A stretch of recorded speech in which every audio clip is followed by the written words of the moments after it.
Hello everyone, कैसे हो आप सब लोग। आई होप कि आप सभी बहुत ही अच्छे होंगे। तो आज की वीडियो में हम लोग यहाँ पे बात करेंगे अपने माइक्रोबायोलॉजी यूनिट 5 के सेकंड लेक्चर के बारे में, जो कि हमारा होने वाला है प्रिजर्वेटिव्स के बारे में। अब देखिए, आपके सिलेबस में टॉपिक हमारा जो है कुछ इस टाइप से दे रखा है, preservation of pharmaceutical products using anti microbial agent. तो वो मेनली हमारे प्रिजर्वेटिव ही होता है, जिसको हम लोग यहाँ पे जो है अपने फार्मास्यूटिकल प्रोडक्ट्स के प्रिजर्वेशन में यूज करते हैं। तो देखिए, ये सब क्या चीज़ें होती हैं वो सब आज की वीडियो में हम लोग काफ़ी डिटेल में देखेंगे। तो आप लोग कॉपी और पेन लेके बैठ जाइए और हम लोग अपना आज का वीडियो स्टार्ट करते हैं। तो देखिए, अगर हम लोग यहाँ पे बात करें अपने प्रिजर्वेटिव्स के बारे में, तो आखिर ये प्रिजर्वेटिव क्या चीज़ होती है और इसका यूज हम लोग क्यों करते हैं। तो देखिए, इस पहले लेक्चर में हम लोगों ने क्या पढ़ा, पहले लेक्चर में हम लोगों ने पढ़ा था अपने स्पॉयलेज के बारे में। अब स्पॉयलेज मतलब बेसिकली क्या होता है कि स्पॉयलेज तो बहुत अलग अलग तरीकों से हो सकता है, लेकिन हम लोगों ने मेनली देखा था अपने माइक्रोबियल स्पॉयलेज को। माइक्रोबियल स्पॉयलेज का मतलब होता है कि जब भी हमारा कोई प्रोडक्ट जो है, ठीक है, हमारे माइक्रोब्स की वजह से स्पॉयल हो जाता है, खराब हो जाता है, तो उसी चीज़ को हम लोग बोलते हैं माइक्रोबियल स्पॉयलेज। अब यहाँ पे देखिए, बात क्या है ना कि जैसे मान लीजिए ये हमारा जो है एक फार्मास्यूटिकल प्रोडक्ट है, ठीक है। मतलब ये हमारे, मान लीजिए जैसे देखिए, मुझे एक सिरप का डिब्बा नहीं मिल रहा था, बट मान लीजिए हमारा एक सिरप टाइप का है, ठीक है, जिसके अंदर हमारा कोई लिक्विड प्रिपरेशन फेल है। अब देखिए क्या हुआ, जब हम लोगों ने इसको नया नया खरीदा है, तो यहाँ पे क्या है भाई, इसके अंदर मान लीजिए जो है नया नया जब हम लोगों ने खरीदा है, तो इंडस्ट्री से ये अच्छे से मतलब बन के आया होगा, इसके अंदर बिल्कुल भी कोई भी माइक्रोब वगैरह नहीं होंगे, है ना, अच्छे से स्टरलाइज वगैरह होके आया होगा। लेकिन क्या हुआ, जैसे ही हम लोगों ने इसको खरीदा और जैसे ही हम लोगों ने एक बार अपने सिरप के ढक्कन को ओपन कर दिया, ठीक है, तो जैसे ही देखिए, जैसे हम लोगों ने इसको ओपन किया, अब क्या हुआ भाई, ये बिल्कुल एटमॉस्फेयर के कांटेक्ट में आ गया।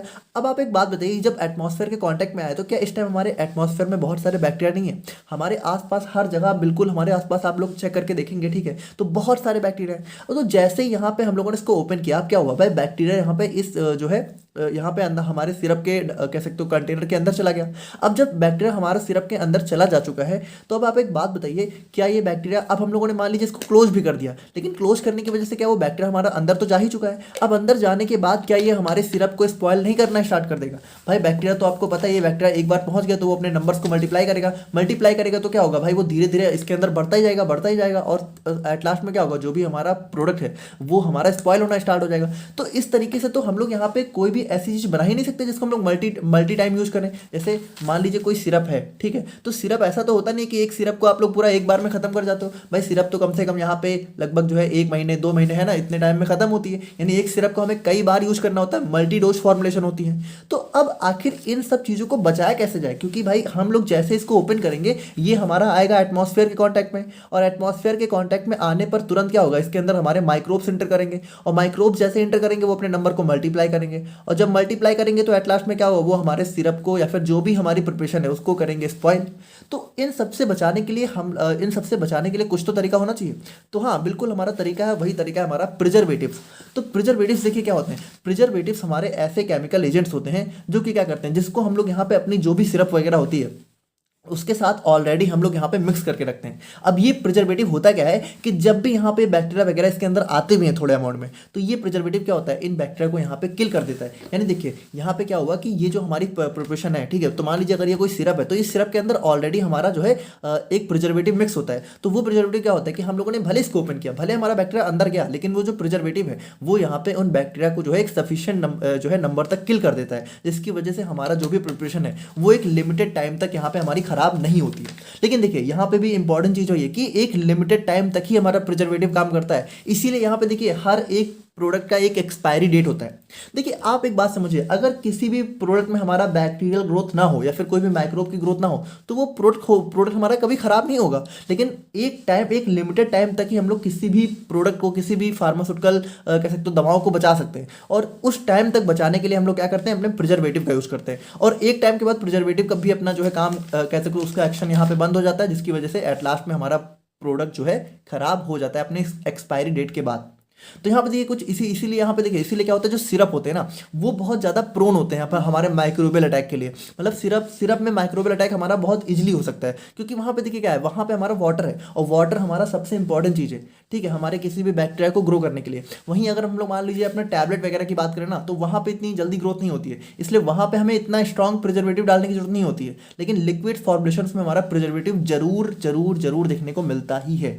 तो अगर हम लोग यहाँ पे बात करते तो देखिए, Preservatives are chemical agents incorporated into pharmaceutical formulation to prevent microbial contamination and proliferation during manufacturing, storage and use। तो यहाँ पे देखिए, अब इस प्रिजर्वेटिव को हम लोग यहाँ पे अपनी मैन्युफैक्चरिंग यानी जब हम लोग बना रहे हैं उसी टाइम भी डाल सकते हैं। स्टोरेज यानी देखिए बनाने के बाद तो हमें डालना ही डालना है, ठीक है, और यूज करने के दौरान। तो इन सभी टाइम क्या होता है, इन सभी टाइम जब भी हम लोग उसकी मैन्युफैक्चरिंग कर रहे हैं, स्टोर कर रहे हैं, यूज कर रहे हैं, उस टाइम हमारा माइक्रोबियल कंटामिनेशन हो सकता है और वो प्रोलिफरेशन का मतलब बढ़ जाना, ठीक है। मतलब पहली बात तो वो थोड़ा, जैसे एक बार हम लोग ओपन करेंगे तो स्टार्टिंग में तो कम ही माइक्रोब होंगे, लेकिन धीरे धीरे वो अपने नंबर को बढ़ाएंगे, प्रोलिफरेट होंगे, है ना। तो इन सभी चीजों से बचाने के लिए हम लोग यहाँ क्या करते हैं, प्रिजर्वेटिव्स का यूज करते हैं। बाकी देखिए, their primary role is to maintain the sterility. अब देखिए इसका प्राइमरी रोल क्या होता है भाई, हमारा प्रोडक्ट को जो है स्टेराइल बनाए रखना, सेफ बनाए रखना और उसकी एफिकेसी को बरकरार रखना, ठीक है, उसको स्टेबल बनाए रखना बाय इनहिबिटिंग और डिस्ट्रॉइंग माइक्रो ऑर्गेनिज्म। और यहाँ पे ये कैसे होता है, या तो हमारा जो भी माइक्रो ऑर्गेनिज्म है या तो उनकी ग्रोथ को रोक देना या तो उनको खत्म कर देना। और ये हमारे माइक्रो ऑर्गेनिज्म कौन कौन से हो सकते हैं, हमारा बैक्टीरिया, फंजाई, मोल्ड्स, यही सब तो हमारे नुकसान करते हैं। तो यही इन सबको ही रोकने के लिए हम लोग यहाँ पे प्रिजर्वेटिव्स का यूज करते हैं।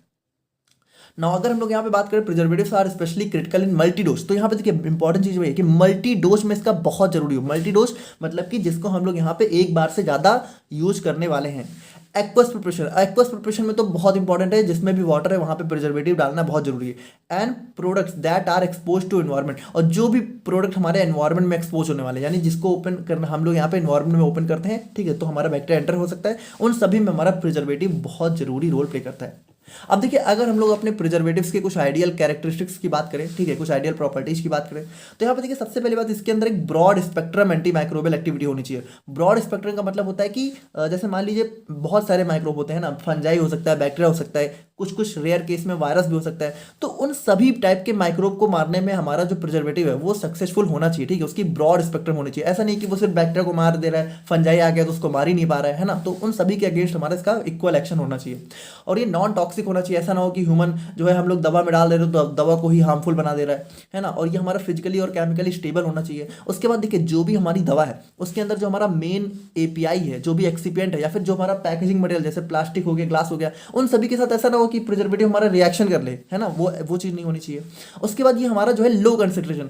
अब देखिए, प्रिजर्वेटिव भाई कोई बहुत अच्छी चीज़ थोड़ी होती है, मतलब कि प्रिजर्वेटिव हमारा जो है बैक्टीरिया से तो बचा रहा है, लेकिन ह्यूमन कंजम्पशन के लिए प्रिजर्वेटिव्स आखिर होते तो केमिकल्स ही हैं, जो कि बहुत अच्छे नहीं होते हैं, ठीक है। हमारे ह्यूमन हेल्थ के लिए प्रिजर्वेटिव बहुत ज़्यादा अच्छी नहीं है। इसीलिए आजकल आप लोगों ने देखा होगा कि ज़्यादातर जो है कुछ ऑर्गेनिक फूड्स आ रहे हैं जो कि क्लेम करते हैं कि नो प्रिजर्वेटिव्स, है ना। आजकल नो प्रिजर्वेटिव फूड बहुत ट्रेंड हो रहे हैं, क्योंकि प्रिजर्वेटिव बहुत अच्छी चीज़ नहीं है। तो हमें क्या होना चाहिए कि प्रिजर्वेटिव जब हम लोग डाल रहे हैं ना, तो वो बहुत ही लो कंसेंट्रेशन में ही इफेक्टिव होना चाहिए। ऐसा ना हो कि हमें उसको बहुत ज़्यादा अमाउंट में डालना पड़ रहा है तब वो अपना काम कर रहा है। बहुत कम डाले ताकि ह्यूमन हेल्थ को भी नुकसान ना हो और वो अपना काम भी कर जाए। इसीलिए यहाँ पे ये लो कंसेंट्रेशन पे इफेक्टिव होना चाहिए।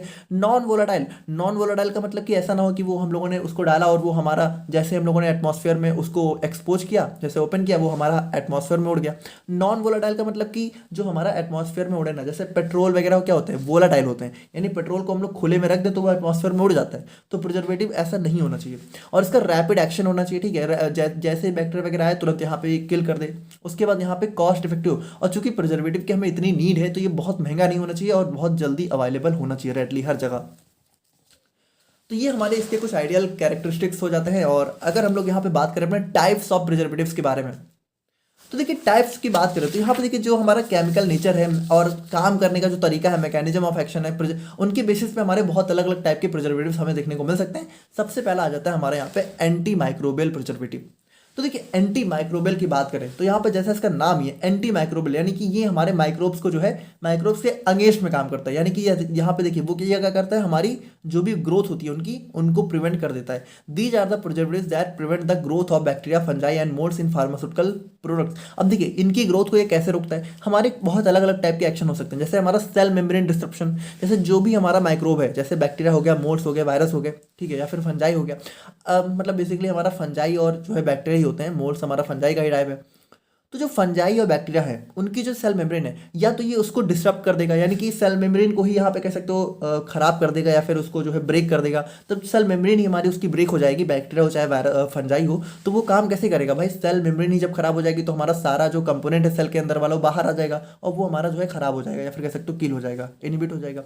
या फिर प्रोटीन डीनेचुरेशन। अब प्रोटीन आपको पता है प्रोटीन बहुत नेसेसरी कंपोनेंट होता है हमारे किसी भी फंजाई हो बैक्टीरिया हो उनकी ग्रोथ के लिए। तो जब प्रोटीन ही नहीं रहेगा, ठीक है, प्रोटीन का डीनेचुरेशन यानी उसका कह सकते हो उसको यहाँ पे बेकार हो जाएगा या फिर उसकी क्वालिटी खराब हो जाएगी, तो वो भी हमारा यहाँ पे जो है अच्छे से काम नहीं कर पाएगा। उसके बाद inhibition of nucleic acid synthesis. तो न्यूक्लिक एसिड मतलब कि हमारा डीएनए आरएनए। अब देखिए आरएनए ही तो हमारा एट लास्ट में प्रोटीन बनाती है, डीएनए, तो यही सब चीज़ें मिलकर हमारा जो है कह सकते हो एक बैक्टीरिया को उसका जो है सभी चीज़ें प्रोवाइड करते हैं। तो अगर वही नहीं रहेगा, ठीक है, अगर हमारा न्यूक्लिक एसिड की सिंथेसिस इनिबिट हो जाएगी तो उस केस में भी हमारा यहाँ पे क्या होगा, बैक्टीरिया की ग्रोथ यहाँ पे इनिबिट हो जाएगी या फिर वो किल हो जाएंगे। तो इन सभी तरीके से हमारे एंटी माइक्रोबियल प्रिजर्वेटिव काम करते हैं। अब देखिए इसमें भी हमारे बहुत अलग अलग टाइप हमें देखने को मिल सकते हैं। जैसे पहला आ जाता है पैराबेंस। अब पैराबेंस में देखिए पैराबेंस हमारे जो है, देखिए इन सब के बारे में बहुत डिटेल में जानने की जरूरत नहीं है। पैराबेंस में हमारा एग्जाम्पल की बात करें तो हमारा मिथाइल पैराबेन हो गया, प्रोपाइल पैराबेन हो गया। अब पैराबेंस आप लोगों ने शैम्पू वगैरह में बहुत ज़्यादा सुना होगा थोड़ा बहुत, ठीक है, और ये हमारा जो है फंजाई और सम बैक्टीरिया के अगेंस्ट में काफ़ी इफेक्टिव होते हैं और इनका यूज़ हम लोग कॉमनली जो है सिरप, क्रीम्स और ऑइंटमेंट्स में करते हैं। अब उसके बाद देखिए कुछ हमारे ऑर्गेनिक एसिड्स भी आ जाते हैं, जैसे कि हमारा बेंजोइक एसिड हो गया, सॉर्बिक एसिड हो गए। अब इनका यूज़ मेनली हम लोग यहाँ पे एसिडिक फॉर्मुलेशन में करते हैं, यानी कि जिनका पीएच थोड़ा सा एसिडिक होता है। एल्कोहल्स की बात करें तो एल्कोहल्स में देखिए हमारा एथेनॉल हो गया, बेंजाइल अल्कोहल हो गया। तो इनके देखिए इनकी ना काफ़ी ब्रॉड स्पेक्ट्रम एक्टिविटी होती है, यानी कि ये हमारा फंजाई बैक्टीरिया दोनों के अगेंस्ट काफ़ी इफेक्टिव होते हैं। हर तरह के, लगभग हर तरह के बैक्टीरिया फंजाई पे ये काम करते हैं और इनका यूज हम लोग यहाँ पे ओरल, इंजेक्टेबल और टॉपिकल फॉर्मुलेशंस में मेनली करते हैं। और उसके बाद देखिए हमारा आता है क्वाटरनरी अमोनियम कंपाउंड्स। तो यहाँ पे देखिए ये हमारे बेसिकली जो है इसका एग्जांपल हमारा जैसे बेंजाइल कोनियम क्लोराइड हो जाता है और ये भी हमारे काफ़ी इफेक्टिव होता है जो है हमारे ग्राम पॉजिटिव बैक्टीरिया फंजाई के अगेंस्ट में। और इनका यूज हम लोग मेनली जो है अपने ऑप्थेल्मिक और नेजल प्रिपरेशंस में करते हैं। और बात करें हम लोग यहाँ पे अपने कुछ फिनॉलिक कंपाउंड्स के बारे में, तो इसमें देखिए इसमें हमारा एग्जांपल हो गया फिनॉल हो गया, ठीक है, क्लोरोक्रिसॉल हो गया। और यहाँ पे देखिए इसमें भी हमें काफ़ी ब्रॉड स्पेक्ट्रम एक्टिविटी देखने को मिलती है, लगभग ये सभी के अगेंस्ट में इफेक्टिव होता है और इसका यूज हम लोग मेनली जो है क्रीम, ऑइंटमेंट्स और वैक्सीन में करते हैं। अब सेकंड टाइप जो हमारा आ जाता है तो वो हमारा आ जाता है एंटीऑक्सीडेंट प्रिजर्वेटिव। तो देखिए इसका नाम ही से क्लियर है कि ये हमारा ऑक्सीडेशन को बचाता है। ऑक्सीडेशन हमारा जो है कह सकते हो जो भी हमारा प्रिपरेशन है उसमें ऑक्सीडेटिव डिग्रेडेशन, यानी कि ऑक्सीडेशन की वजह से जो डिग्रेडेशन होती है, यानी जो ऑक्सीडेशन की वजह से हमारा प्रोडक्ट खराब हो जाता है, उसको बचाने में हमारा ये काम आते हैं। और देखिए यहाँ पे क्या होता है, जैसे मेनली बात यह है ना कि ऑक्सीडेशन की वजह से हमारा प्रोडक्ट जो है बहुत खराब नहीं होता है, लेकिन जब वो होता है तो उसकी वजह से हमारी माइक्रोबियल ग्रोथ यहाँ पे बढ़ जाती है, तो वो हमारा अल्टीमेटली क्या करेगा, प्रोडक्ट को यहाँ पे खराब कर देगा। तो अगर हम लोग ऑक्सीडेशन को बचा लें तो हमारा माइक्रोबियल ग्रोथ भी हम लोग यहाँ पे रोक सकते हैं। एग्जाम्पल की बात करें तो हमारा ब्यूटाइलेटेड हाइड्रोक्सी टोलुइन हो गया, ठीक है, ब्यूटाइलेटेड हाइड्रोक्सी एनोसोल हो गया, ठीक है, एस्कॉर्बिक एसिड हो गया। तो ये सारे हमारे यहाँ पे कुछ एंटीऑक्सीडेंट्स हमें देखने को मिलते हैं जिनका यूज हम लोग यहाँ पे प्रिजर्वेटिव्स की तरह करते हैं। वैसे देखिए एंटीऑक्सीडेंट्स हमारा एक अलग ही चीज़ होता है, लेकिन यहाँ पे प्रिजर्वेटिव्स की कैटेगरी में भी हम लोग यहाँ पे इनको इंक्लूड कर सकते हैं और इनका यूज मेनली हम लोग जो है अपने लिपिड बेस्ड फॉर्मुलेशंस में करते हैं, यानी थोड़ी जो ऑयली फॉर्मुलेशंस होती हैं। और चिलेटिंग एजेंट्स की बात करें तो चिलेशन आई थिंक आप लोगों ने पढ़ लिया होगा कॉम्प्लेक्सेशन अपने यूनिट 4 में। तो देखिए चिलेटिंग एजेंट्स की बात करें तो ये भी हमारा, जैसे आपको पता है कॉम्प्लेक्सेशन में क्या होता है, हमारा कॉम्प्लेक्स बना लेते हैं, है ना, जो भी चिलेटिंग एजेंट्स होते हैं।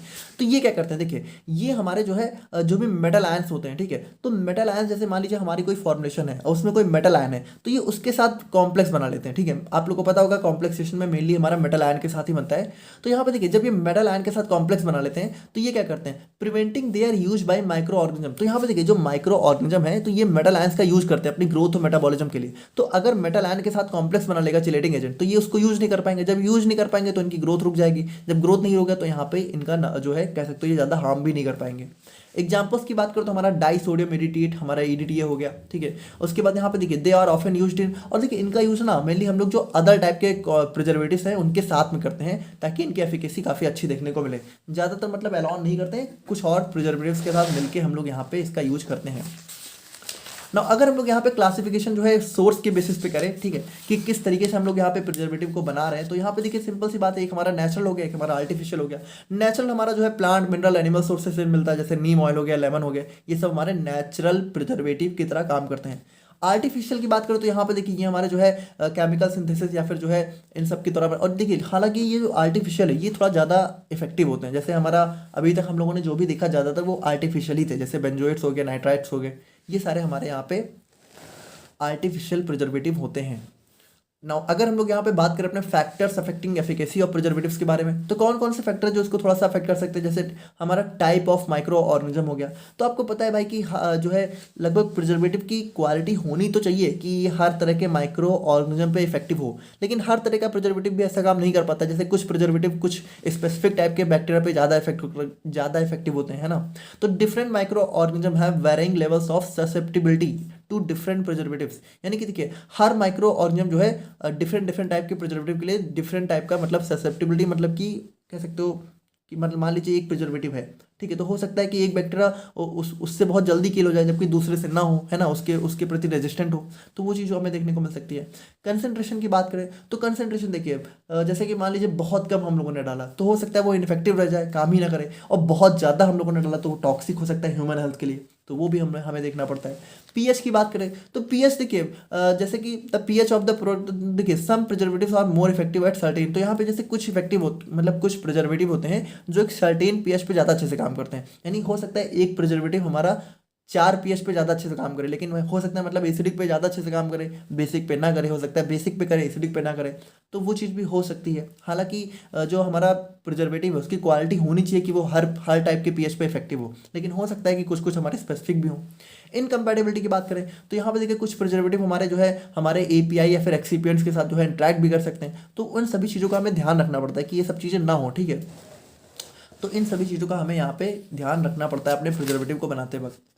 नाउ फाइनली हम लोग यहाँ पे बात करें अपने evaluation of microbial stability of formulations के बारे में।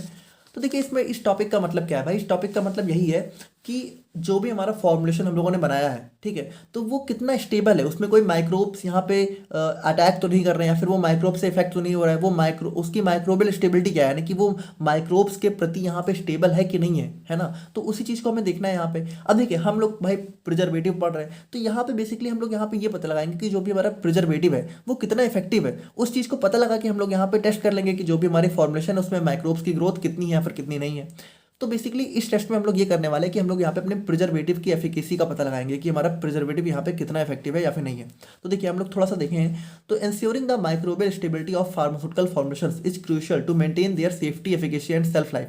तो यहाँ पे देखिए सिंपल सी बात है कि भाई माइक्रोबियल स्टेबिलिटी का पता लगाना बहुत जरूरी है। जैसे मान लीजिए कोई दवा है, अब उसमें हमें ये पता लगाना बहुत जरूरी ना कि इसमें माइक्रोब की ग्रोथ है कि नहीं है। अगर हो गई तो वो हमारा सब सही थोड़ी रहेगी, और नहीं है तो इसका मतलब वो थोड़ा सेफ है, इफेक्टिव है। This process involves evaluating the formulation's ability to resist microbial contamination and proliferation over time। तो यहाँ पे हम लोग यही चेक करते हैं कि जो भी हमारा फॉर्मुलेशन है वो हमारा माइक्रोबियल ग्रोथ को किस तरीके से रोक पा रहा है, ठीक है, कितना रजिस्ट कर पा रहा है और कितना उनकी ग्रोथ को रोक पा रहा है। इन्हीं सब चीज़ों को हम लोग यहाँ पे पता लगाएंगे। अब देखिए इस टेस्ट में जो हमारा सबसे की मेथड होता है, ठीक है, मतलब कि कौन से टेस्ट के या फिर किस मेथड के थ्रू हम लोग पता लगा सकते हैं, तो उसका नाम होता है हमारा यहाँ पे प्रिजर्वेटिव एफिकेसी टेस्ट। ये हमारा टेस्ट होता है जो कि हमारे फार्माकोपिया के द्वारा प्रिस्क्राइब किया गया है, और इसको हम लोग यहाँ पे एंटी माइक्रोबियल इफेक्टिवनेस टेस्ट के नाम से भी जानते हैं। तो ये टेस्ट हमारा काफ़ी इफेक्टिव टेस्ट होता है जिसकी वजह से हम लोग पता लगा सकते हैं कि जो भी हमारा फॉर्मुलेशन है वो हमारा माइक्रोबियल ग्रोथ के प्रति कितना रजिस्ट है या फिर कितना हमारा कह सकते हो स्टेबल है। तो इस टेस्ट की हम लोग यहाँ पे बात करें तो इसमें देखिए होता क्या है। अब preservative efficacy test also known as anti microbial effectiveness test is a critical procedure use to evaluate the effectiveness of preservative in pharmaceutical cosmetics and personal care products. तो इसमें हम लोग यही पता लगाते हैं कि जो भी हमारा प्रिजर्वेटिव है वो कितना इफेक्टिव है। भाई देखिए सिंपल सी बात है कि हमारा जो भी प्रोडक्ट है, ठीक है, जैसे मान लीजिए हमारा प्रोडक्ट है, ठीक है, ये हमारी दवा है, ठीक है, ये हमारा सिरप है मान लीजिए। तो अब इस सिरप में जब हम लोगों ने प्रिजर्वेटिव को डाला तो अब ये प्रिजर्वेटिव यहाँ पे इस सिरप में कितना अच्छे से काम करेगा, उसी से तो हम लोग पता लगाएंगे कि इसमें माइक्रोबियल ग्रोथ होगी कि नहीं होगी। जैसे देखिए भाई अगर ये प्रिजर्वेटिव है, अगर ये काफ़ी अच्छे से काम कर रहा है तो माइक्रोबियल ग्रोथ को क्या करेगा, रोक देगा। लेकिन अगर मान लीजिए प्रिजर्वेटिव यहाँ पे काफ़ी लो हो गया, ठीक है, मतलब ये काम ही नहीं कर पा रहा है, तो माइक्रोबियल ग्रोथ क्या होगी भाई, माइक्रोबियल ग्रोथ यहाँ पे बढ़ेगी, हमारा ये प्रिवेंट मतलब कि नहीं बच पाएगी। तो हमारा प्रोडक्ट जो है कितना इफेक्टिव रहेगा, कितना अच्छा रहेगा, उसको हम लोग टेस्ट कर सकते हैं अपने प्रिजर्वेटिव की एफिकेसी को पता लगा के, ठीक है, कि प्रिजर्वेटिव कितना इफेक्टिव है। उससे हम लोग ये भी पता लगा लेंगे कि माइक्रोबियल ग्रोथ होगी कि नहीं होगी। तो इसमें देखिए क्या होता है, सबसे पहला जो स्टेप आता है, तो इसमें देखिए सबसे पहला, तो इसमें अगर हम लोग एक ओवरव्यू देखें ना तो इसमें हम लोग करेंगे क्या, इसमें देखिए हम लोग करेंगे यही कि जो भी हमारा प्रिजर्वेटिव है ना, जैसे मान लीजिए हमारा सिरप है, ठीक है, तो हम लोग क्या करेंगे इस सिरप में, जैसे सबसे पहली बात हमारा प्रिजर्वेटिव तो होगा ही, ठीक है, प्रिजर्वेटिव हम लोग यहाँ पे होगा ही हमारा सिरप में।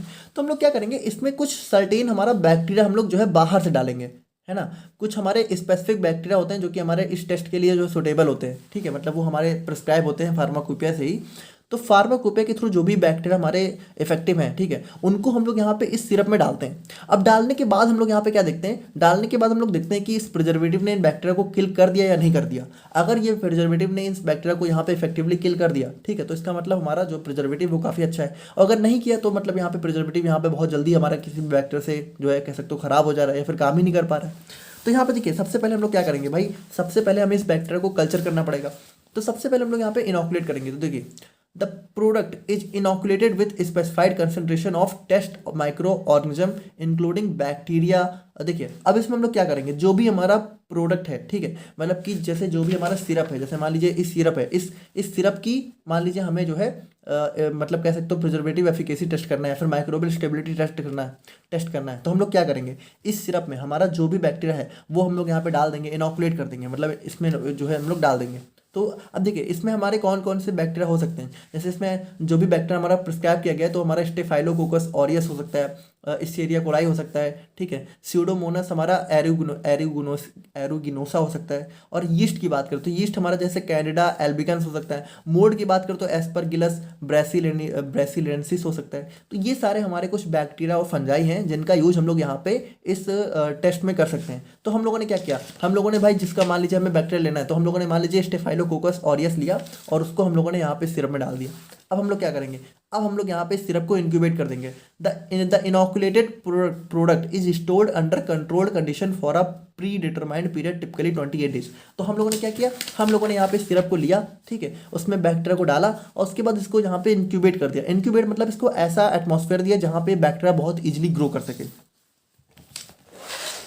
अब देखिए इंक्यूबेशन के बाद हम लोग फाइनली क्या करेंगे, फाइनली हम लोग करेंगे सैम्पलिंग। तो सैम्पलिंग देखिए, सैम्पलिंग का मतलब कि अब हम लोग क्या करेंगे कि हम लोगों ने इसको जब 28 डेज के लिए स्टोर किया है, ठीक है, तो इस 28 डेज में देखिए हम लोग क्या करेंगे, सब की सातवें, ठीक है, सातवें और 14th और 28th, ठीक है, मतलब इन तीन मतलब कि देखिए पहले हम लोग 7 दिन पे एक सैंपल लेंगे, फिर हम लोग 14 दिन पे एक सैंपल लेंगे, फिर हम लोग 28 दिनों पे तीसरा सैंपल लेंगे। तो इसमें हम लोग क्या करेंगे, at specific interval samples are taken to determine the number of viable micro organism present. और यहाँ पे देखिए जब भी हम लोग सैंपल लेंगे तो क्या करेंगे, जब 7वें दिन पे हम लोगों ने लिया, थोड़ा सा सैंपल लिया, अब हम लोग यहाँ पे इसमें चेक करेंगे कितने वायबल का मतलब कि जिंदा, ठीक है, कितने जिंदा माइक्रो ऑर्गेनिज्म इसके अंदर प्रेजेंट है, ठीक है। उसके बाद 14 डेज पे भी चेक करेंगे और 28 डेज पे भी चेक करेंगे। अब यहाँ पे देखिए इवैल्यूएशन के बाद the reduction in microbial counts over time is analysed to assess the effectiveness of preservative system. अब यहाँ पे देखिए जब हम लोग यहाँ पे अलग अलग टाइम पे इसको चेक कर रहे हैं, तो हम लोग चेक करेंगे कि भाई अलग अलग टाइम पे चेक करने पे हमारा माइक्रोब्स यहाँ पे किस तरीके से कम हो रहा है या फिर किस तरीके से बढ़ रहा है। जैसे मान लीजिए हम लोगों ने 7वें दिन चेक किया, ठीक है, अब उसमें 7वें दिन क्या होगा, हो सकता है हमारे बहुत सारे बैक्टीरिया हो, लेकिन जब हम लोगों ने 14 दिन देखा तो हम लोगों ने देखा प्रिजर्वेटिव ने अपना काफ़ी अच्छे से काम किया और बैक्टीरिया हमारे काफ़ी कम हो गए, और फिर 28 डेज में देखा तो बिल्कुल खत्म ही हो गए। अगर ये हो रहा है तो इसका मतलब हमारा प्रिजर्वेटिव क्या है, बहुत अच्छे से काम कर रहा है ना, हमारा काफ़ी इफेक्टिव है। लेकिन अगर मान लीजिए बैक्टीरिया का नंबर बढ़ता ही जा रहा है तो इसका मतलब क्या है, हमारा प्रिजर्वेटिव यहाँ पे इफेक्टिव नहीं है, वो काम ही नहीं कर पा रहा है, वो मार ही नहीं पा रहा है हमारे बैक्टीरिया को, तो इसका मतलब हमारा ये टेस्ट जो है फेल हो जाता है। तो कुछ इस तरीके से हम लोग यहाँ पे अपने जो भी हमारे फार्मास्यूटिकल फॉर्मुलेशंस है उनकी माइक्रोबियल स्टेबिलिटी को यहाँ पे टेस्ट कर सकते हैं। तो ये था हमारा यहाँ पे प्रिजर्वेटिव का लेक्चर। बाकी नेक्स्ट वीडियो में हम लोग यहाँ पे फाइनली बात करेंगे अपने एनिमल सेल कल्चर के बारे में, जिसके बाद हमारी यूनिट 5 यहाँ पे कंप्लीट कवर हो जाएगी। तो मिलते हैं हम लोग यहाँ पे नेक्स्ट वीडियो में, तब तक के लिए थैंक यू सो मच।